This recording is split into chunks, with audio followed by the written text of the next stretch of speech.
The detective slid the note across the interrogation room table, his eyes studying my face for any sign of guilt. "Mrs. Mitchell, would you like to explain this?" I looked down at my husband Jack's familiar handwriting. "If you're reading this, I'm dead. My wife Rebecca killed me. She's been planning it for months. Don't let her get away with this." My hands didn't shake as I pushed the paper back. "I'd like to explain something, Detective Harris," I said calmly, "but probably not what you're expecting." It had been 3 days since Jack disappeared.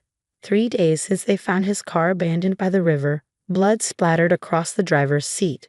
3 days of watching my sister Rachel play the part of the devastated sister-in-law, while secretly helping the police build their case against me. What they didn't know was that I'd been building my own case for months. "Go ahead, Mrs. Mitchell," Detective Harris said, leaning back in his chair.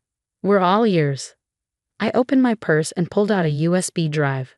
"Before I give you this, I need you to understand something. I'm not just going to tell you what happened to Jack. I'm going to show you how he and my sister planned this whole thing, and how they messed up in ways they never imagined." The detective's eyebrows rose slightly. "You're saying your husband faked his own death?"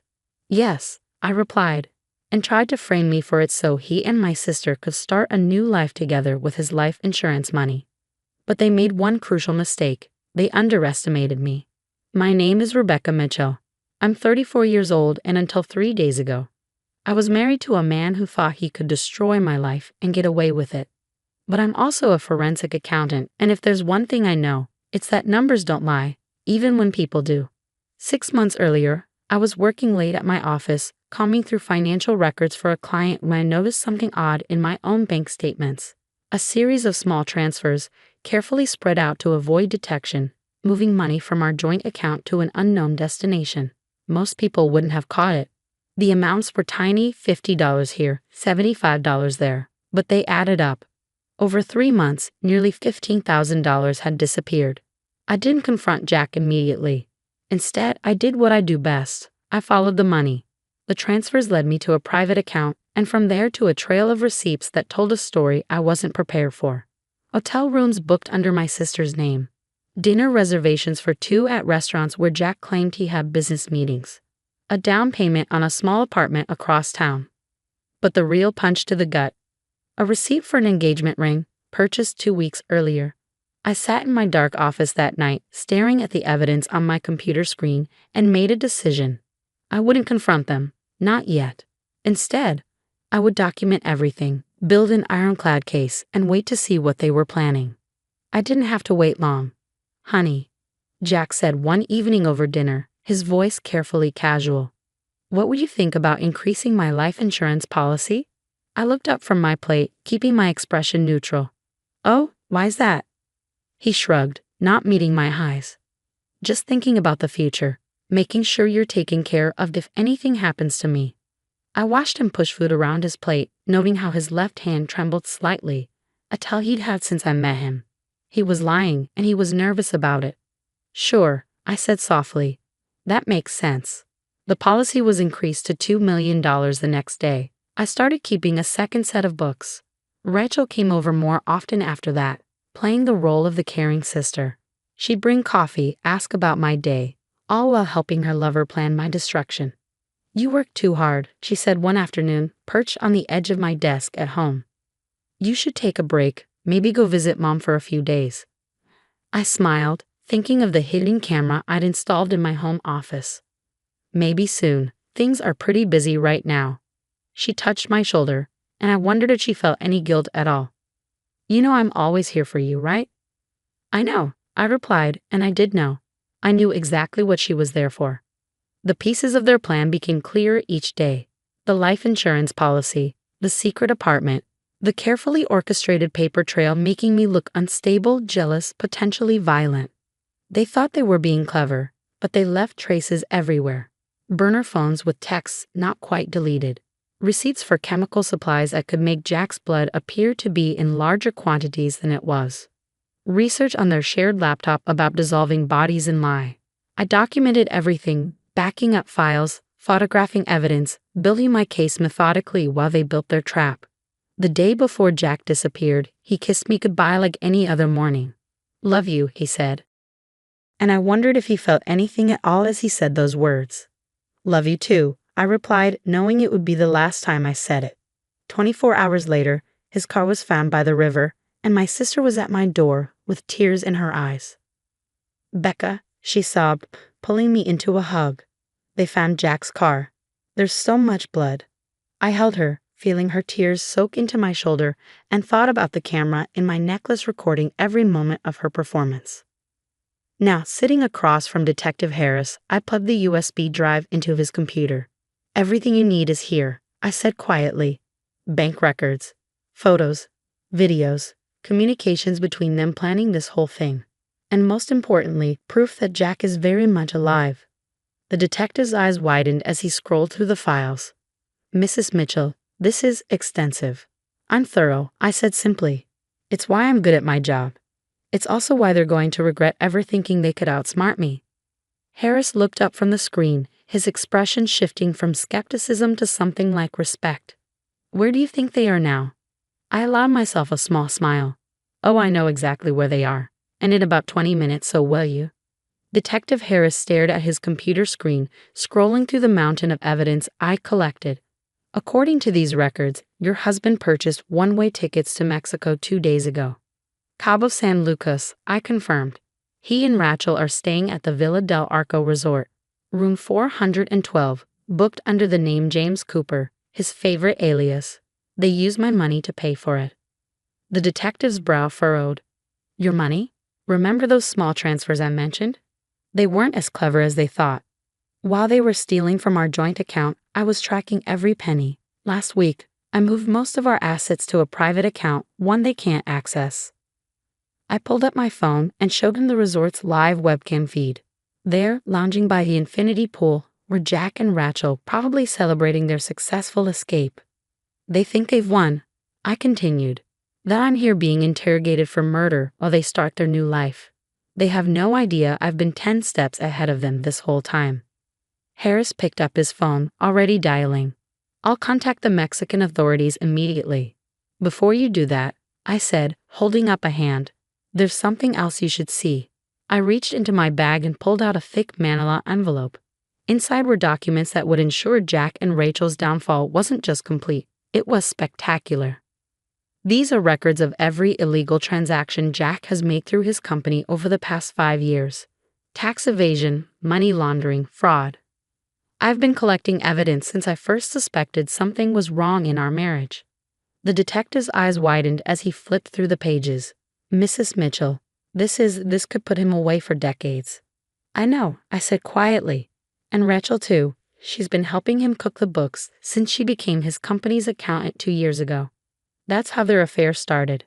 I thought back to the day I hired the private investigator who photographed them together outside that hotel. I'd known then, watching them laugh and kiss like teenagers, that my marriage was over. But I'd needed more than just proof of their affair. I needed to understand the full scope of their betrayal. "There's something I don't understand," Harris said, looking up from the documents. "Why didn't you confront them when you first discovered the affair? Why go through all this?" I leaned back in my chair, choosing my words carefully. "Detective, have you ever been betrayed by the 2 people you trusted most in the world?" He shook his head. "I grew up with Rachel. She was more than my sister, she was my best friend. And Jack, I loved him completely. When I realized they were sleeping together, it broke something in me. But when I discovered they were planning to frame me for murder, that they wanted to destroy my life so they could start over with my money." I paused, letting the weight of it sink in. That's when I decided they needed to learn a lesson about underestimating me. Harris nodded slowly. "And the blood in Jack's car?" "Pig blood," I replied. "Bought from a butcher shop last week. They needed it to look convincing. The receipt is on the USB drive, along with security camera footage of Rachel purchasing it." Just then, Harris's phone buzzed. He answered, listened for a moment, then looked at me with raised eyebrows. "Mexican authorities have them in custody," he said. "They tried to run when the police showed up, but didn't get far. They're being held for questioning until we can arrange extradition." I felt a weight lift from my shoulders, not relief exactly, but satisfaction. "Let me guess. They're both claiming they have no idea what's going on." Harris nodded. "Jack's demanding to speak with the American embassy. Says he's the victim of a misunderstanding. I couldn't help but laugh. Show him the suicide note. The one where he claims I killed him. I'm sure the embassy will be very interested in how a murder victim managed to write a note from beyond the grave. Mrs. Mitchell, Harris said, his tone serious. You do realize you'll have to testify against both of them. This won't be easy. Nothing about this has been easy, detective, I replied. But I've spent 6 months preparing for this moment. I'm ready. As if on cue, my phone lit up with a text from Rachel. Becca, please. This isn't what you think. We can explain everything. I showed the message to Harris, who shook his head in disbelief. They still think they can talk their way out of this. They've always underestimated me, I said, deleting the message without responding. It's why we're here, and they're in a Mexican jail. The next few hours were a blur of statements and paperwork. I walked the detective through every piece of evidence, every document, every recording. By the time we finished, the sun was setting over the city. We'll need you to come back tomorrow, Harris said as I gathered my things. There's more paperwork to fill out, and we'll need formal statements about everything. I nodded, suddenly exhausted. The adrenaline that had carried me through the past 3 days was wearing off, leaving me drained. One more thing, Harris added as I reached the door. How did you stay so calm through all of this? Most people would have fallen apart. I turned back to face him. Detective, when someone tries to destroy you, you have 2 choices.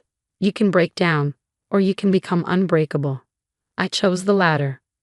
As I walked out of the police station that evening, my phone buzzed again. This time it was Jack, his number showing up as unknown.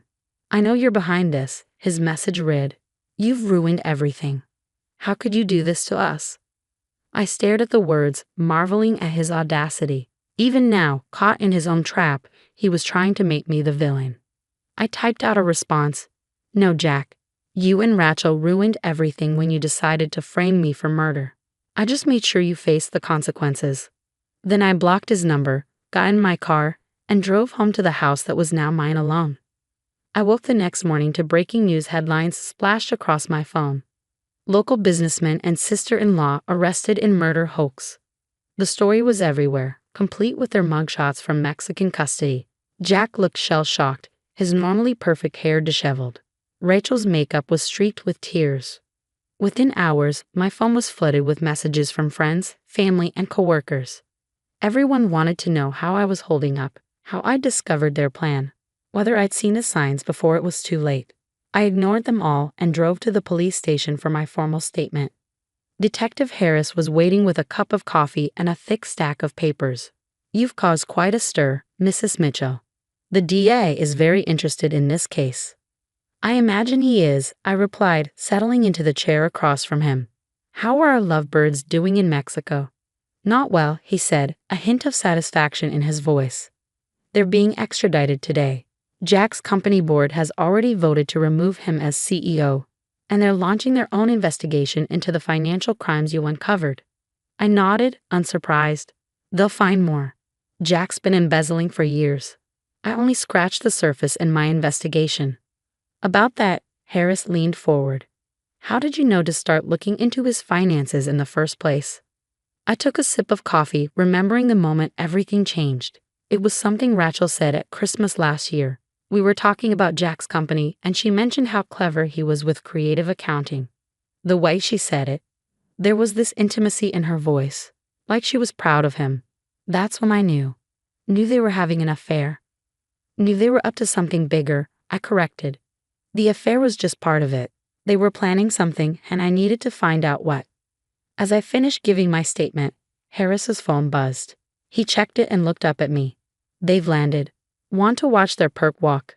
I considered it for a moment. No, I said finally. I have somewhere else to be.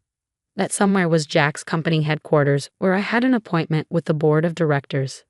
They needed to understand the full scope of what Jack had done, and how I could help them fix it.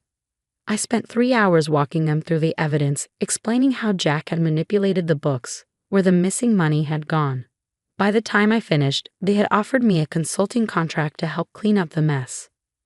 Mrs. Mitchell, the board chairman said as I prepared to leave, I have to ask. Why didn't you come forward sooner? I met his gaze steadily, because I needed to understand everything first. Not just the affairs or the fraud, but who they really were, what they were capable of. He nodded thoughtfully. And now? Now they can face the consequences of their actions, I said simply. All of them. The preliminary hearing was set for the following week. I sat in a courtroom, watching as Jack and Rachel were led in wearing orange jumpsuits. They wouldn't look at me, but I could see them whispering to each other when they thought no one was watching. Their lawyers tried to paint it as a lover's mistake, a momentary lapse in judgment. But the evidence was overwhelming. The fraud charges alone carried a minimum sentence of 15 years. The attempted framing, the insurance fraud, the theft, it all added up. When it was my turn to testify, I walked to the stand with my head held high. Jack finally looked at me then, his eyes pleading for mercy. Rachel stared at her hands, shoulders shaking with quiet sobs. Mrs. Mitchell, the prosecutor began, please tell the court how you discovered your husband and sister's plan. I took a deep breath and began to speak. I told them everything. The suspicious transfers, the secret meetings, the carefully orchestrated plan to frame me for murder. With each word, I watched Jack and Rachel shrink further into themselves.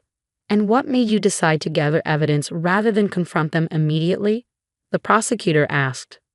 I looked directly at Jack as I answered, because they thought I was weak. They thought I was so blinded by love and trust that I wouldn't see what was right in front of me. They underestimated me, and that was their biggest mistake. The trial lasted 2 weeks. In the end, Jack was sentenced to 20 years for fraud, conspiracy, and attempted insurance fraud. Rachel got 12 years for her role in the scheme. They were both ordered to repay the money they'd stolen, plus damages. As they were led away, Rachel turned to me one last time. I'm sorry, Becca, she whispered. I never meant for it to go this far. I didn't respond. Her words meant nothing now. Outside the courthouse, reporters clamored for a statement. I gave them one sentence. The truth always comes out. That evening, I sat alone in my home office, looking at old photos of happier times. My wedding day, family vacations, holidays where we all smiled and pretended everything was perfect. I took each photo out of its frame and dropped them into a box marked Donate. My phone buzzed with a text from Detective Harris. You okay? I thought about his question carefully before responding. Was I okay? My husband and sister were in prison. My family was shattered. My life had been completely upended. But I was still standing, still fighting, still winning. Yes, I texted back. I'm more than okay. I'm free. I closed my laptop, turned off the lights, and walked out of the office. Tomorrow, I would start my new consulting job. Next week, I would look at houses in a new neighborhood. In a month, I would take that vacation to Italy I'd always dreamed about. But tonight, I would sleep peacefully, knowing that I had turned their betrayal into my triumph. They had tried to write my ending, but I had written my own beginning instead.